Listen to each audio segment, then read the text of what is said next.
ایک دن جس نے تاریخ بدل دی، ایک دن جو رحمتوں کا خزانہ ہے، اور وہی دن جو ظلم کی انتہا کا گواہ بھی بنا،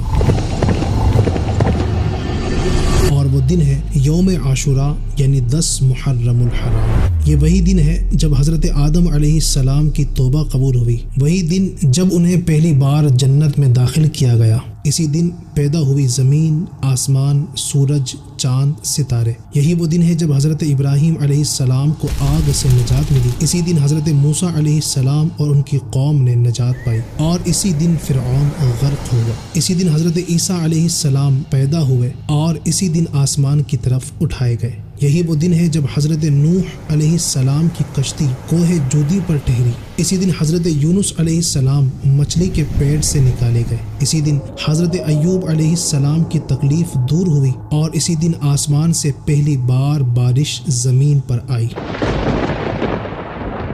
لیکن اسی دن کربلا کا وہ منظر بھی لکھا گیا جہاں 3 دن کی بھوک اور پیاس برداشت کرنے کے بعد امام حسین رضی اللہ تعالی عنہ اپنے اصحاب کے ساتھ شہید کر دیے گئے۔ کربلا کے جانثاروں کو سلام۔ عاشوراء صرف تاریخ کا ایک باب نہیں، یاد دلاتا ہے صبر کا، قربانی کا، سچائی پر قائم رہنے کا جذبہ۔ اور آج بھی ہر سال جب یوم عاشوراء آتا ہے تو کربلا کے نام سے دل کانپ اٹھتے ہیں۔ آئیے آپ کا یوم عاشوراء سے تعارف کراتے ہیں اور بتاتے ہیں کہ یہ دن اتنا اہم کیوں ہے۔ کے پیاروں کو سلام۔ یوم عاشوراء جو کہ اسلامی کیلنڈر کے پہلے مہینے محرم الحرام کی 10ویں تاریخ کو کہا جاتا ہے، دنیا بھر کے مسلمانوں کے لیے ایک بہت ہی اہم اور روحانی دن ہے۔ عاشوراء عربی زبان کا لفظ ہے جو 10 کا مطلب دیتا ہے، یعنی محرم کے 10ویں دن کو عاشوراء کہا جاتا ہے۔ تاریخی طور پر یہ دن کئی اہم واقعات کا گواہ رہا ہے۔ اسلامی روایتوں کے مطابق عاشوراء یعنی 10 محرم کا دن وہ ہے جب حضرت موسیٰ اور بنی اسرائیل کو فرعون کے ظلم سے نجات ملی تھی اور سمندر کے بیچ سے راستہ بن گیا تھا۔ یہ دن بنی اسرائیل کے لیے عید کا دن بھی تھا۔ روایت میں ہے کہ حضرت موسیٰ علیہ السلام اس دن کتان ایک باریک کپڑا پہنتے اور سرما عصمت لگاتے تھے۔ عاشوراء کا سب سے گہرا تعلق حضرت سیدنا امام حسین ابن علی رضی اللہ تعالی عنہما کی شہادت سے ہے، جو کہ نبی پاک صلی اللہ علیہ وسلم کے نواسے تھے۔ 680 سنہ عیسوی میں کربلا کی جنگ میں ان کی شہادت نے اسلامی تاریخ کا رخ بدل دیا۔ یزید کے ظلم کے خلاف ان کا دلیرانہ مقابلہ اور ان کی قربانی اسلام میں ظلم کے خلاف آزادی کی مثال بن گئی۔ 60 ہجری میں یزید نے حکومت سنبھالی اور سب علاقوں میں بیعت کے لیے خط بھیجے۔ گورنر مدینہ نے امام علی مقام امام حسین رضی اللہ تعالی عنہ سے بیعت لینے کی کوشش کی، لیکن آپ نے یزید کے گناہوں اور ظلم کو دیکھ کر بیعت کرنے سے انکار کر دیا۔ یزید نے اس وجہ سے امام علی مقام امام حسین رضی اللہ عنہ کو اپنا دشمن بنا لیا۔ اس کے حکم پر 22,000 فوجیوں کا لشکر کربلا کے میدان میں جو کوفہ کے قریب تھا، امام حسین رضی اللہ عنہ کے صرف 72 ساتھیوں کے خلاف جمع ہوا۔ کربلا کے واقعے میں امام حسین رضی اللہ تعالی عنہ کے ساتھی ایک ایک کر کے اللہ پاک کے راستے میں شہید ہوتے گئے۔ جمعہ کے دن 10 محرم الحرام 61 سنہ ہجری کو امام علی مقام حضرت سیدنا امام حسین رضی اللہ تعالی عنہ بھی شہید ہوئے۔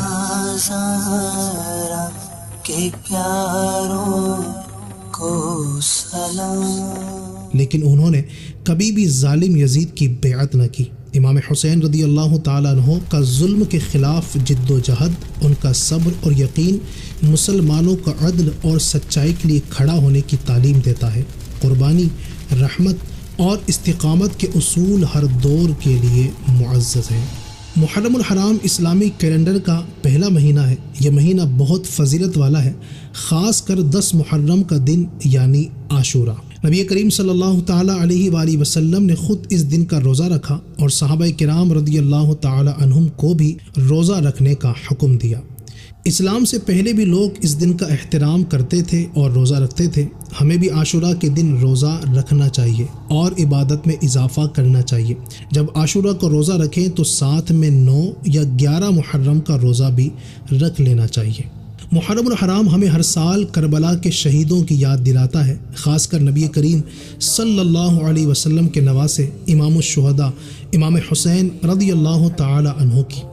10 محرم 61 سنہ ہجری کو سچ اور جھوٹ کے درمیان ایک عظیم جنگ واقع ہوئی جو کربلا کا واقعہ کہلاتا ہے۔